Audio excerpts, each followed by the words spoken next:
She was humiliated by everyone until a millionaire knocked on her door. The sound of the door being kicked in echoed through the pre-dawn stillness of Hollow Creek, Tennessee. Before Lauren Bradley could even sit up in bed, 3 men were already standing inside her small clapboard house, a flashlight beam cutting straight across her face. "You've got 24 hours to clear out," said the tallest of them, his voice flat and hard. A heavy-set man with a thick mustache tossed a crumpled paper onto her kitchen table. "This land isn't yours anymore." Lauren, still in her plain cotton nightgown, felt her heart slam against her ribs. She picked up the paper with shaking hands and found at the bottom a signature that wasn't hers, but that carried her full name, right beside a county notary stamp she had never seen in her life. "This is a lie," she whispered, her voice cracking. "This house belonged to my mother. Nobody has the right to take it from me." The man took a step toward her, and for one terrible second it looked like he might strike her, but he stopped himself. He glanced around the small house instead, at the plain furniture, the worn family Bible on the shelf, and he laughed with open contempt. "Rights? You don't have any rights in this town, Miss Bradley. Ask anybody. Everybody around here knows exactly who you are." He walked out, the other 2 trailing behind him, leaving the door hanging broken on its hinges, swinging in the cold morning wind. Lauren stood alone in the wreckage of her kitchen, staring down at the paper that threatened to strip away the very last thing she had left in this world. No one could have known in that moment that this same dawn would mark the beginning of a reversal that would change forever the life of a woman the whole town had decided to forget, and the life of a lonely, wealthy man who didn't yet know that fate had already written his name next to hers. To understand how it all began, you have to go back several years, to the day Lauren lost both her parents in a car accident on the county road that connected Hollow Creek to the next town over. She was only 19. Overnight, she found herself utterly alone, with no siblings, no close relatives to turn to, nothing but the small family farm her people had worked for generations and the modest house her grandfather had built with his own hands. It was around that time she met Derek Callahan, a smooth-talking young man with an easy smile who promised he'd take care of her forever. They married a year later in a simple ceremony at the little Baptist church in town, with rice thrown at the door and a cake baked by the neighbor women. For a while it seemed like Lauren had finally found the family she'd lost too soon, but time revealed another truth. Derek liked to gamble. It started small, a few bets at the bar downtown. Then it grew into backroom poker games and illegal cockfights out at farms on the edge of the county, always with the same promise that this would be the last time. Lauren, young and in love, believed him, and every time he lost, she worked double to cover the holes he left behind, never telling a soul, until one day he simply vanished. He'd sold off what little they had, an old tractor, 2 milk cows, even her mother's wedding jewelry, and disappeared, leaving nothing behind but a note on the kitchen table. "I can't do this anymore. Forgive me." Lauren never heard from him again. What she didn't know at the time was that Derek hadn't simply run from his debts. Before he left, he had met in secret with a corrupt county clerk from the next town over, a man named Walter Higgins, and together the 2 of them had cooked up a scheme, forging documents that would put the family property in Derek's name so that one day he could come back and claim it, with Lauren left with no legal way to fight him. Derek knew something nobody else in Hollow Creek knew yet. The State Department of Transportation was planning to build a new 4-lane highway that would run right through that stretch of county, and it would send land values through the roof in a way nobody could yet imagine. That plain, muddy little parcel of dirt and scrub grass would be worth a small fortune within a few years. He was simply waiting for the right moment to come back for it. In the meantime, alone and with no resources, Lauren had to rebuild her life on the wreckage of what remained. With no steady job, no family to lean on, she started doing whatever work she could find. She took in laundry for families in town, cooked plate lunches for the field hands who left before sunrise, mended old clothes nobody else wanted to bother fixing, and tended the vegetable gardens of elderly folks who no longer had the strength to plant for themselves. But the hardest part wasn't the physical labor. It was the way people started looking at her. Even before Derek disappeared, he'd already planted the seed of distrust among his friends and drinking buddies. He'd told anyone who'd listen, over beers at the bar, that Lauren was a cold, calculating woman who'd only married him for his family's land. A lie, since the truth was exactly the opposite. And once he vanished, that lie only grew bigger. "She must have driven him to it," some of the women murmured at the farmer's market. "No wonder he up and left, quiet as she is," a man at the diner would say. "She probably squirreled money away somewhere," others whispered, with no proof at all, just repeating rumors that grew a little bigger with every retelling. Lauren never answered a single one of those accusations, not because it didn't hurt, and it hurt like a knife every single time, but because she knew defending herself would only feed the gossip further. She chose silence instead.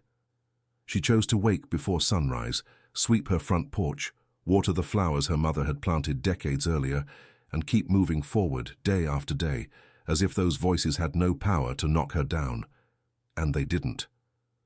That was the thing nobody in Hollow Creek understood about Lauren Bradley. Behind that soft-spoken, fragile exterior was a strength the whole town refused to see. Meanwhile, nearly 300 miles away in Nashville, Vincent Cross was living an entirely different kind of life. A successful developer in commercial construction, Vincent had inherited a modest contracting business from his parents, and over 15 years built it into one of the largest construction firms in the state. He worked without stopping, traveled constantly, made decisions worth millions of dollars, but despite all that success, there was an emptiness in his life that no contract, no building he ever raised could fill. He'd been divorced 3 years, had no children, and the only person who ever truly understood him, who always knew how to listen without judgment, was his grandmother, Eleanor Cross. She was the one who'd essentially raised him, back when his parents were working around the clock trying to build the family business from nothing. It was Eleanor who taught him the values he still carried, even in the middle of the corporate grind. Honesty, humility, and the certainty that money alone never solved a person's real problems. When Eleanor passed away at 87, peacefully in her sleep, Vincent felt like he'd lost the last real thread, connecting him to anything true in his life. In the days after the funeral, he found himself responsible for going through his grandmother's belongings, a task he kept putting off because he couldn't stand the pain of touching her things. Until one rainy afternoon, he finally opened the old wooden wardrobe in the bedroom where she'd spent her last years. That's where he found the box, a dark wooden box with rusted hinges, tucked behind neatly folded stacks of clothes. Inside were old letters, a handful of black and white photographs, and a bundle of yellowed papers. Vincent sat down on the bedroom floor and started to read. Most of the letters were personal, memories Eleanor had jotted down over the years, some addressed to relatives long gone, others just loose reflections on life. But one letter in particular caught his attention because it was sealed. On the envelope, in his grandmother's shaky handwriting from her final years, was a name he'd never heard before, for Lauren Bradley. Curious, Vincent opened it. The letter read, "My dear Lauren, if you're ever reading these words, know that I never forgot the promise I made to your mother so many years ago. Back when we were young and living as neighbors out in the hollow, near what folks now call Hollow Creek. I promised her that if you ever needed help, I would never let you face this world alone. But life carried me away from that place, and then came illness and old age, and I never managed to keep my word the way I should have.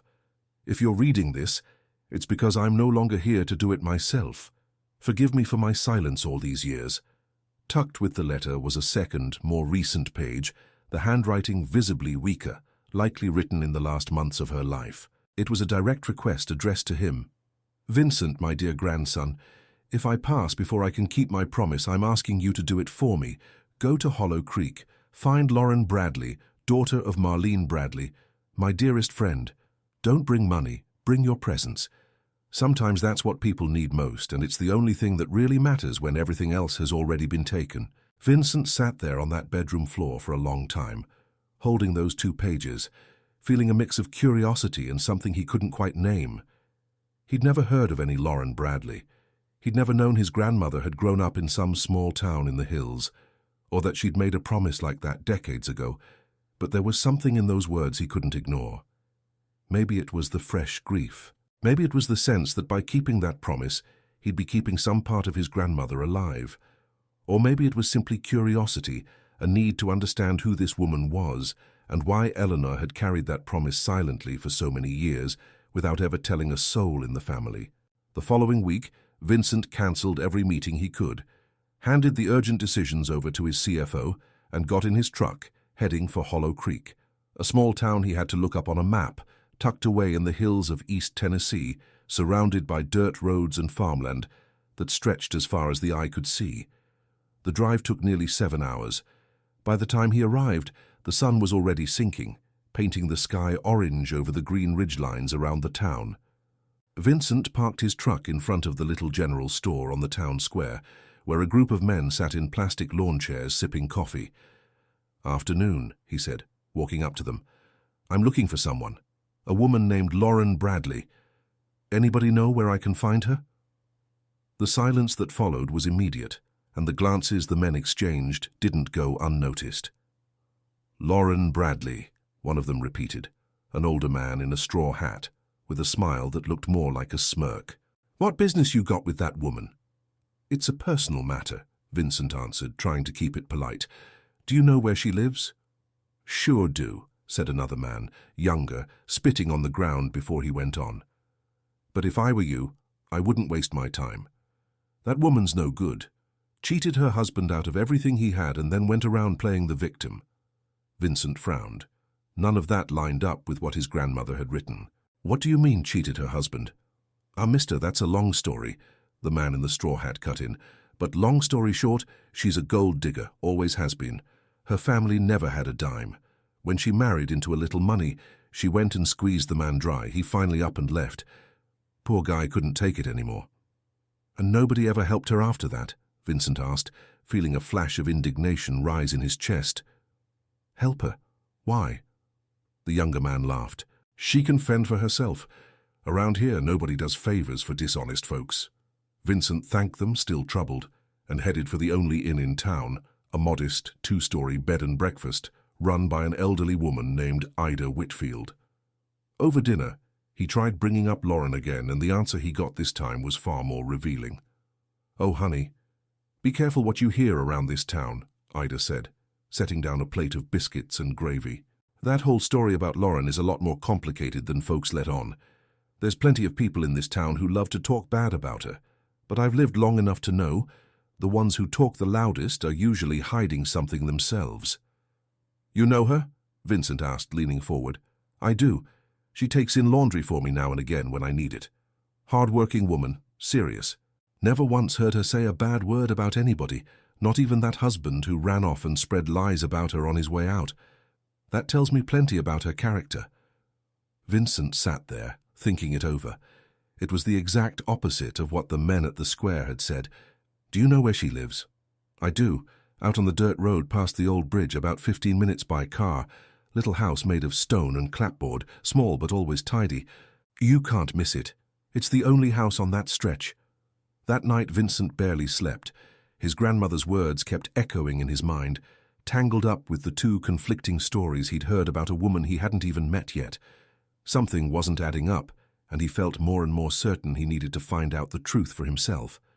The next morning, before dawn, he got in his truck and followed the dirt road Ida had described. Fog hung low over the fields, and the quiet of the countryside was a world away from the constant noise he was used to back in Nashville. When he finally spotted the little stone house, he saw a woman crouched near the fence, trying to fix a loose board with an old hammer. She wore a plain dress, her hair pulled back in a bun that the morning wind had already started to unravel. Vincent parked at the edge of the road and walked toward her. "Morning," he said, trying not to startle her. "Are you Lauren Bradley?" She stood up fast, gripping the hammer tight, eyes sizing up the stranger in a button-down shirt who'd shown up alone this early in such an isolated place. "That's me. Who's asking?" "My name's Vincent Cross. I drove up from Nashville. I need to talk to you about something involving my grandmother, Eleanor Cross." The name seemed to hit her like a jolt. Her eyes went wide, and for a second she looked like she'd forgotten how to breathe. "Eleanor," she whispered. "Eleanor Cross. Yes, you knew her?"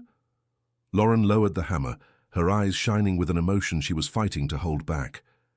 "My mother talked about her all the time. They were childhood friends. lived near each other around here before her family moved to the city. I never met her myself, but my mother kept photographs of the two of them together. Vincent felt a chill run down his spine. Everything was starting to connect in a way he still didn't fully understand. "Would you mind if I came in so we could talk? I have something important to show you." Lauren hesitated for a moment, glancing back toward her house, then back at the stranger in front of her. There was something in his expression that felt different from the suspicion and judgment she was used to seeing on people's faces. "Come on in," she said finally. "I'll make some coffee. I don't have much to offer, but the coffee's good." The house was as simple as Vincent had expected, but what struck him was the evident care in every detail. The packed dirt floor was swept spotless. The few pieces of furniture, though old, were well kept. On the kitchen table, several plate lunches wrapped in cloth sat neatly stacked, ready to be delivered. "What's all this?" Vincent asked, nodding toward the plates. "I cook for some of the elderly folks around here who live alone and can't manage to cook for themselves anymore," Lauren answered, pouring coffee into 2 chipped mugs. "It's not much, but it helps." Vincent looked around, and his gaze landed on an old photograph hanging on the wall in a simple frame. In it, 2 young women smiled with their arms around each other, standing in front of a house that looked like the very one he was standing in now. "That's my mother and Eleanor," Lauren confirmed, sitting down at the table. "Taken years before I was born. My mother always said Eleanor was the best friend she ever had." Vincent pulled the envelope with the 2 letters out of his jacket pocket and set it on the table. "I found these among my grandmother's things after she passed. I think you should read them." Lauren picked up the pages with trembling hands and began reading in silence. As she made her way through the first letter, her eyes filled with tears, and when she finished the request Eleanor had left for her grandson, she covered her face with her hands and wept without holding back. "She never forgot me," Lauren whispered between sobs. "After my mother died, I was so alone. So many times I wanted to believe there was someone in the world who cared, but I never knew how to find Eleanor, and I figured she'd forgotten us too." "She didn't forget," Vincent said, his own voice unsteady. "And I'm not going to forget now that I know the story.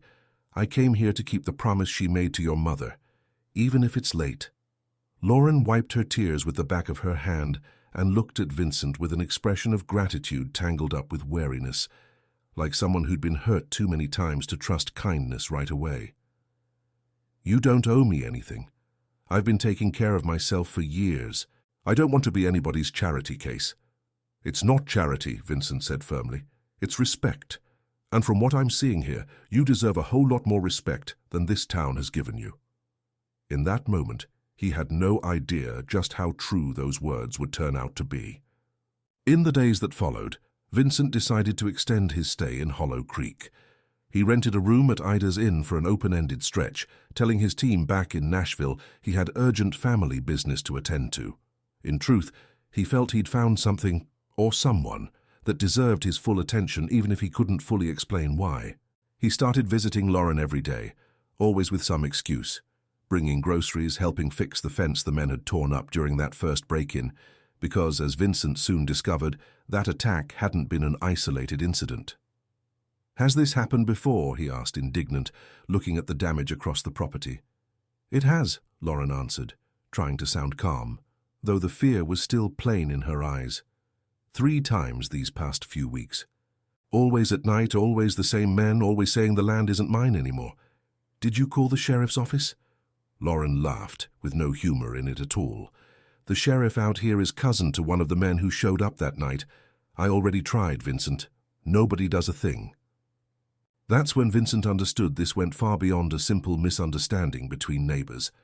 There was something organized here, something planned, a network of interests that stretched into people with real power in the region. He decided to investigate.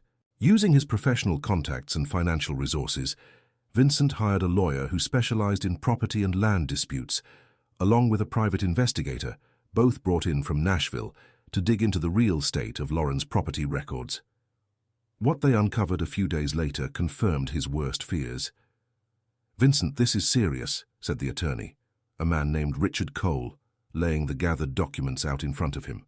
"There's a deed on record at the county courthouse dated 7 years ago, transferring the property from Lauren Bradley to a man named Derek Callahan. The signature is supposedly hers, but look here, he pointed to the document. The handwriting doesn't match a single other signature of hers I could track down in older records. That's forgery, Vincent said. Exactly, and there's more. The county clerk's office that recorded this transfer is run by a man named Walter Higgins, who's been investigated twice before for fraudulent land filings in this region, but never actually convicted for lack of sufficient evidence. Vincent felt his anger building. And Derek, where is he now? The private investigator, a quiet man named Frank Walsh, spoke up. Took some digging, but we tracked him down. Derek Callahan's been living in Knoxville the past few years, operating under a different business name, running a small used car lot. But here's the important part. He's recently made contact with a law firm that specializes in property disputes, and there are signs he's preparing to formally claim the property using that exact forged deed. Why now, after all these years? Richard Cole opened a folder and pulled out a map of the county. This explains it, he said, tapping a red line running across the map, cutting right through Lauren's property. The state DOT approved funding 6 months ago for a new 4-lane highway that's going to connect this whole region to a growing industrial corridor. That news hasn't been widely announced yet, but it's already leaked to a handful of investors and land speculators. Miss Bradley's property, which is worth next to nothing today, could be worth 10, even 20 times more within a few years, simply because it sits right along that new route. Vincent sat in silence for a long moment, absorbing the weight of it. So Derek always knew this was coming. We can't say for certain how long he's known, but the fraudulent documents were filed 7 years ago, right before he disappeared. It's very likely he already had knowledge of preliminary plans for that highway, or some kind of inside information from contacts at the county planning office or the state level. Vincent clenched his fists, a mix of fury and resolve rising in his chest. He abandoned his wife, destroyed her reputation in this whole town, and now he wants to come back and steal the one thing she has left, just because he found out it's worth money. That appears to be exactly it, Richard confirmed. That night, Vincent couldn't sleep. He paced the small room at Ida's Inn, trying to figure out how to tell Lauren everything without breaking her all over again. He knew he needed to move fast, but he also knew he needed to do it the right way. The next morning he went straight to her house. "We need to talk," he said, sitting down at the kitchen table, the same spot where they'd shared coffee that very first time. Lauren could tell from his expression that something was wrong. "What did you find?" Vincent took a breath and told her everything. The forged documents, the corrupt county clerk, Derek's scheme to reclaim the property, the highway that would send the land's value soaring. Lauren listened in silence, her face pale, her hands gripping her coffee cup so hard her knuckles went white. When he finished, she sat quiet for a long moment. 7 years, she finally said, her voice breaking. 7 years. I believed he left because he was weak, because of the debts, because he couldn't handle it. And this whole time it was a plan. He was just waiting for the right moment to come back and take even the ground I stand on. Lauren, I promise you I'm not going to let that happen, Vincent said, taking her hand across the table, a gesture that came naturally, without a second thought. We're going to fight this. I have the resources, I have the best lawyers, and now we have proof. Derek is not taking this house from you. Lauren looked at him, eyes brimming with tears, but also with something she hadn't felt in a long, long time. Hope. Why are you doing this, Vincent? You barely knew me a few days ago. He thought for a moment before answering. Because my grandmother believed you were worth it. And after getting to know you, I believe it too. In the days that followed, Vincent and his team worked tirelessly to gather every piece of evidence they'd need. Richard Cole filed suit, challenging the validity of the forged deed and requesting a formal handwriting analysis comparing the fraudulent signature to authentic examples of Lauren's handwriting. Meanwhile, investigator Frank Walsh kept tracking Derek's movements. Unaware he was under surveillance, Derek began edging closer to Hollow Creek, checking into a motel in the next town over and making contact with County Clerk Walter Higgins to finalize the last details of his plan. Tension in Hollow Creek began to build as well. Rumors about Vincent's presence in town and his growing closeness with Lauren spread quickly. Some folks, driven by curiosity and maybe a little envy, started publicly questioning the developer's intentions. "Y'all seeing this? That rich fella from Nashville is out at Lauren's place every day now," one neighbor remarked at the farmer's market to a cluster of women gathered around a vegetable stand. "So he must be sweet on her, or she's told him some kind of story." "Wouldn't put it past her," another answered with a sneer. "You know how she is." Word of that gossip reached Ida Whitfield, who marched straight up to confront a few of those women during Sunday service at the Little Baptist Church. "Y'all ought to be ashamed of yourselves," she said, loud enough for everyone around to hear. "Years you've spent running that woman's name into the ground without knowing half the story. And now that somebody's finally standing beside her, you still find a way to talk ugly. None of you know the first thing about what Lauren's been through, and not one of you ever lifted a finger to help her." The uncomfortable silence that followed was the first sign that little by little the town's view of Lauren was beginning to shift, though there was still a long road ahead. Meanwhile, the bond between Vincent and Lauren deepened with each passing day. Nothing romantic yet, just a closeness that grew naturally through their conversations, through working side by side to untangle the mess with the property, through simply being present for one another in the middle of such a difficult stretch. One afternoon, while helping Lauren patch an old leak in the roof, Vincent asked something that had been on his mind for days. "Lauren, why did you never defend yourself against everything they said about you around here? Why didn't you ever tell people the truth about Derek, about the debts?" Lauren paused what she was doing, sitting on the roof beside him, and looked out at the horizon for a long moment before answering. "In the beginning I tried, but I figured out fast that nobody wanted to hear the truth. People had already made up their minds about me, and anything I said just seemed to confirm whatever they already believed. See, she's defending herself. Must mean she's guilty. So after a while, I just stopped trying. I decided my life wasn't going to be defined by what other people thought of me, but by what I knew to be true about myself." Vincent was struck by the strength and maturity in that answer. "That's a lot harder than it sounds." "It is," Lauren agreed with a faint, sad smile. "But it was the only way I found to survive without letting it destroy me from the inside. If I'd spent all my energy trying to convince people who'd already decided not to believe me, I wouldn't have had the strength left to take care of my life, my home, the people I could still help." Vincent sat quiet, letting those words sink in, feeling a growing admiration for this woman who, despite everything, had never let herself be swallowed by bitterness. It was in that same conversation that she shyly told him about some of the things she'd done over the years that she'd never told a soul. "You know, when Derek's mother got sick, before he even ran off, it was me who sold my wedding jewelry to help pay for her treatment. He never told anybody that. He'd rather let people think I was a gold digger." "And the children?" Vincent asked, remembering something Richard had mentioned during the investigation. "I heard you took in some kids during a flood a few years back." Lauren nodded, modest. "About 4 years ago, the creek overflowed and a bunch of families lost everything. I took in 6 kids here at the house for almost 2 weeks, until their families could get back on their feet. I didn't do it for credit, I did it because it was the right thing to do." Vincent shook his head, angry at the injustice of it all. "And this whole town still treated you like you were the problem." "People like a simple story, Vincent," Lauren said, almost philosophical. "It's easier to say she's a gold digger, she's cold, than to sit with the real complexity of a situation. The truth takes work. A lie is comfortable." Those conversations gradually revealed to Vincent not just the real story of Lauren's life, but also stirred up reflections about his own. A man who had always measured success by the size of the contracts he closed, the buildings he raised, he began to realize there was a different kind of wealth, the wealth of character, of integrity, of resilience, that Lauren possessed in abundance, even though she'd never had a dollar to spare. While that closeness kept growing, the investigation moved forward fast.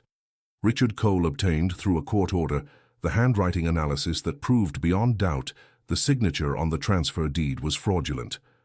The forensic report identified clear inconsistencies in pen pressure, letter forms, and rhythm of the handwriting when compared to authentic samples of Lauren's signature, pulled from older records, including her original marriage certificate. The real breakthrough came with the next discovery. Investigator Walsh, tracking Derek's financial dealings and contacts, found that he wasn't acting alone. There was, in fact, a much wider scheme involving County Clerk Walter Higgins and a city councilman named Terry Duncan, who for years had used his position to help push fraudulent land filings through the system in exchange for kickbacks. "This scheme is bigger than we thought," Richard said during a meeting in Vincent's room at the inn, documents spread across the table. "We found at least 4 similar cases over the past 10 years, all involving small landowners who lost their property through forged documents filed at Walter Higgins's office, with the direct or indirect involvement of Councilman Duncan." "And what happened to those people?" Vincent asked. "Most of them didn't have the resources to fight it in court, and they simply lost their land. Some moved out of the area, others still live around here but poorer, having lost everything they had." Vincent felt his indignation harden into something even more determined. "We need to take this to the state investigators, not the local sheriff's office.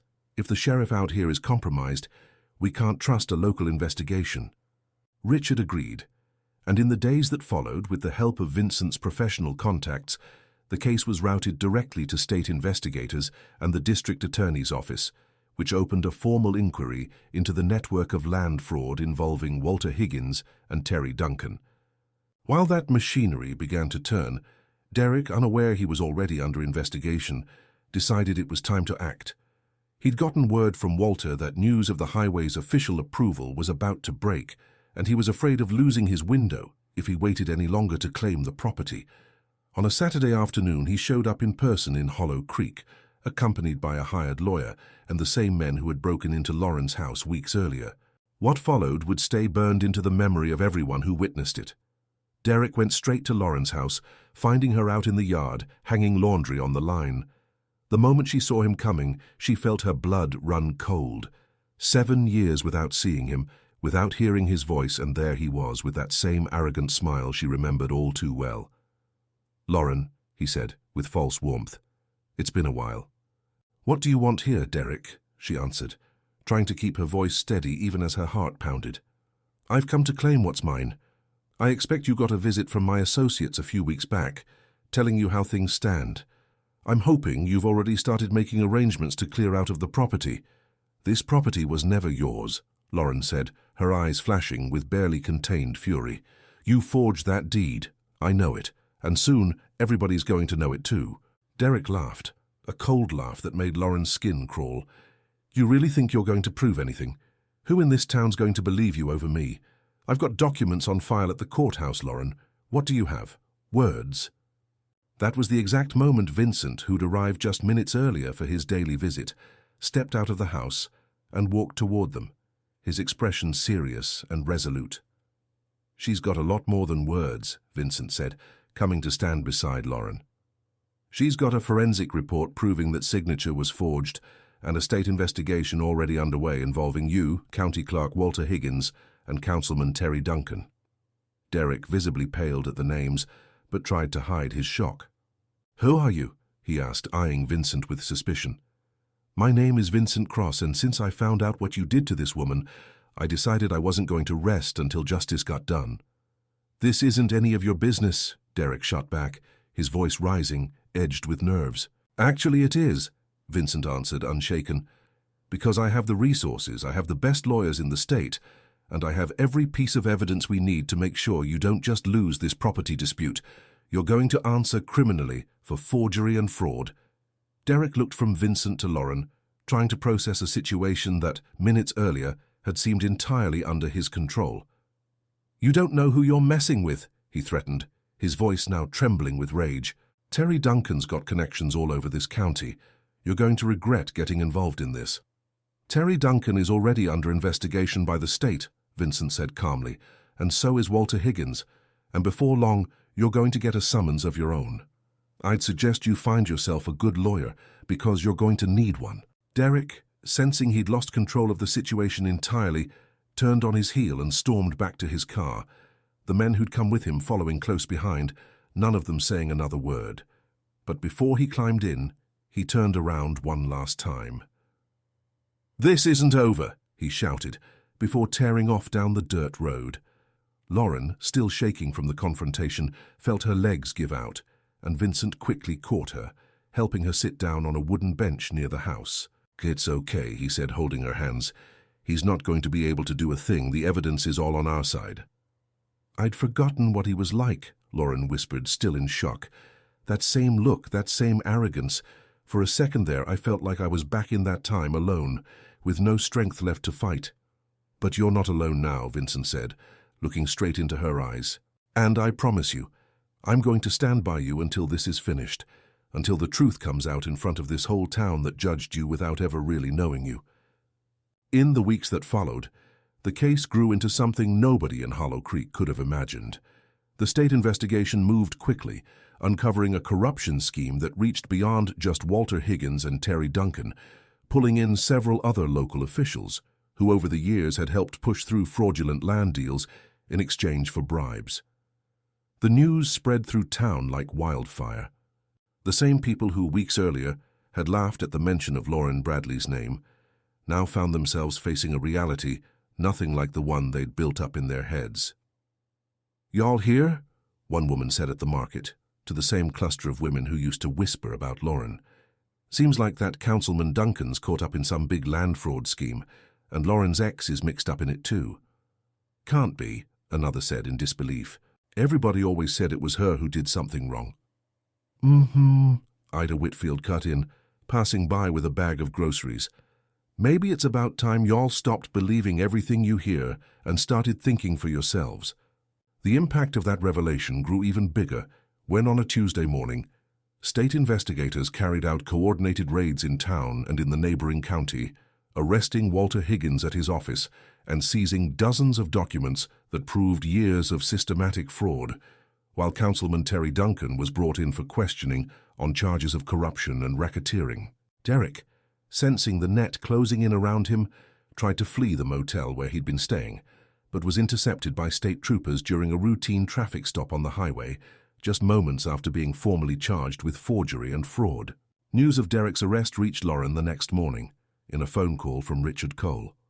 "Lauren, he's been arrested," the lawyer said, his voice full of professional satisfaction. "And here's the important part. With the evidence we gathered, plus the statement Walter Higgins gave in exchange for a reduced sentence, it's now proven beyond doubt that the property transfer document was fraudulent. The judge has already signed the order restoring your name as the sole legal owner of the land." Lauren, sitting at her kitchen table with Vincent beside her, felt the tears fall freely down her face, but this time they were tears of relief, not pain. "It's over," she whispered, hardly able to believe it. "It's really over." Vincent squeezed her hand, smiling with a happiness that in so many ways felt like his own victory too. "It's more than over, Lauren. You won. After all these years of being humiliated and judged unfairly, the truth finally came out. But there was still one important chapter left to write, public acknowledgement in front of the whole town of the injustice Lauren had endured for so many years. It was Vincent's idea. "Let's hold something at the town square," he said a few days later, as they talked through next steps, "not to expose anybody or cause unnecessary embarrassment, but so the real story comes out clearly and for good. People deserve to know the truth, and you deserve to have that truth spoken." Lauren, hesitant at first, eventually agreed, encouraged also by Ida, who insisted that moment would matter not just for Lauren, but for the whole community, as a reminder that snap judgments always carry consequences. The gathering was set for a Sunday afternoon at the town square, timed with the weekly farmers' market that drew nearly every resident of Hollow Creek. Vincent, using some of his own resources, brought in a small sound system and had flyers posted around town inviting everyone to what was simply announced as a community update on recent events. Curiosity alone brought out nearly the entire town. When Lauren stepped up onto the small makeshift platform, flanked by Vincent and Richard Cole, an expectant hush fell over the square. Many of the faces in the crowd belonged to the very people who, over the years, had spread rumors and lies about her. Richard spoke first, laying out the investigation clearly and plainly, the forged documents, the arrests of Derek, Walter and Terry, and the court ruling that permanently restored Lauren's ownership of the property. When he finished, Lauren, her hands trembling slightly but her voice surprisingly steady, chose to speak directly to the people of the town who had judged her for so long. "For 7 years," she began, looking out over the crowd, recognizing familiar faces scattered among them, "I heard you all say I was a gold digger, that I destroyed my own marriage, that I didn't deserve anybody's help. I never defended myself because I learned that words don't convince people who've already decided not to believe you. But today, the truth speaks for itself." She paused, taking a breath before continuing. "I never betrayed anyone's trust. I sold my own jewelry to pay for my mother-in-law's medical treatment when my husband couldn't even be bothered to help. I took children into my home during a flood without expecting anything back. I worked hard every single day, even while being humiliated, because I believed my dignity didn't depend on your opinion of me." The crowd stood in complete silence, many faces visibly uncomfortable, some even in tears. "I'm not here to blame anyone," Lauren went on. "I know it's easy to believe a simple story and that the truth is often a lot more complicated. But I hope that from now on, everyone here thinks twice before judging someone without really knowing their whole story." When she finished speaking, a hesitant applause started among a few people in the crowd, gradually growing into a genuine, sustained ovation, even from some who had judged her the hardest. Ida Whitfield was one of the first to step forward, pulling Lauren into a tight hug. "You are the strongest woman I have ever known," the older woman said, choked with emotion, "and I'm proud to have stood by you, even in some small way, through all of this." One by one, several people came forward, apologizing for believing rumors without ever bothering to know the real Lauren. She received every apology with the same quiet dignity that had always defined her, without resentment, only a sincere hope that the whole episode would serve as a lesson for everyone. In the months that followed, Lauren Bradley's life changed completely. With the property formally and permanently recognized as hers, and knowing about the coming rise in land value once the new highway broke ground, she decided, with Vincent's support and guidance, to invest part of the savings she'd built up over the years, along with a small loan Vincent helped arrange, into modernizing her small property. She turned part of the land into a larger community garden, capable of supplying food not just to the elderly folks she'd always helped, but to struggling families throughout the region, building it into a small, sustainable business, selling organic produce to local markets and the neighboring town. Vincent, for his part, decided not to head straight back to Nashville. The connection that had formed between him and Lauren over those intense months had grown into something he never expected to find, a deep sense of belonging, of purpose, that he had never experienced in all the material success he'd spent his life chasing. On a quiet afternoon, months after all that turmoil had settled, the two of them sat in that same spot where they'd shared their first cup of coffee, watching the sunset paint the sky over the ridgelines surrounding the property. "You know, Lauren," Vincent said, breaking the comfortable silence between them, "I came out here to keep a promise my grandmother made, but what I found was so much more than that." "What did you find?" she asked with a soft smile. "I found the real meaning of integrity. I found someone who, even in the face of so much injustice, never lost her kindness. And honestly, I found something I didn't even know I was looking for." Lauren looked at him, her eyes bright with an emotion that had been building for weeks, one she hadn't dared to name. "I found something important too, Vincent. After all those years believing nobody in this world cared about me, you showed up and reminded me that real goodness still exists. That changed everything for me. Not just the property, not just the justice, the hope I'd lost a long time ago." The two of them sat quiet for a moment, watching the sun disappear behind the hills. And in that instant, without a single word needing to be said, they both knew that this story, which had begun with an unkept promise between two childhood friends decades earlier, was only just beginning a new and beautiful chapter. A year later, Hollow Creek was a different town. The new highway brought real development to the region. Unlike what Derek and his accomplices had planned, the benefits were shared fairly among the small landowners, many of them helped directly by Vincent, who chose to expand his business into the area, creating real jobs and genuine opportunity for the community. Lauren's community garden had grown into a small cooperative, employing several families who had once lived in real hardship, including some of the very people who, years earlier, had spread lies about her.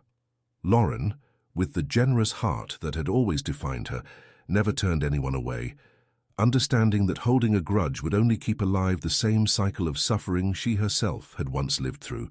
Derek, Walter Higgins, and Terry Duncan were all convicted in court for their crimes, sentenced to prison time along with orders to pay restitution to every victim identified during the investigation, including the other families who had lost their land through that same fraudulent scheme over the years. And Lauren Bradley, the woman who for so many years had been humiliated, judged, and abandoned by an entire town, became, over time, a symbol of resilience and dignity for the whole region. Not because she ever sought that recognition, but because she never stopped being exactly who she'd always been, even when nobody believed in her. Because in the end, the story of Lauren Bradley taught everyone who witnessed it one simple, powerful lesson. Sometimes, all it takes is one person truly believing in you for the whole world to finally be forced to see the truth. If this story touched your heart, drop a like, let us know in the comments where you're watching from, subscribe to the channel, and hit that notification bell so you never miss a story like this one. Your support is what helps this channel grow and keep bringing you stories that move and inspire. Thank you so much for watching all the way to the end, and we'll see you in the next story.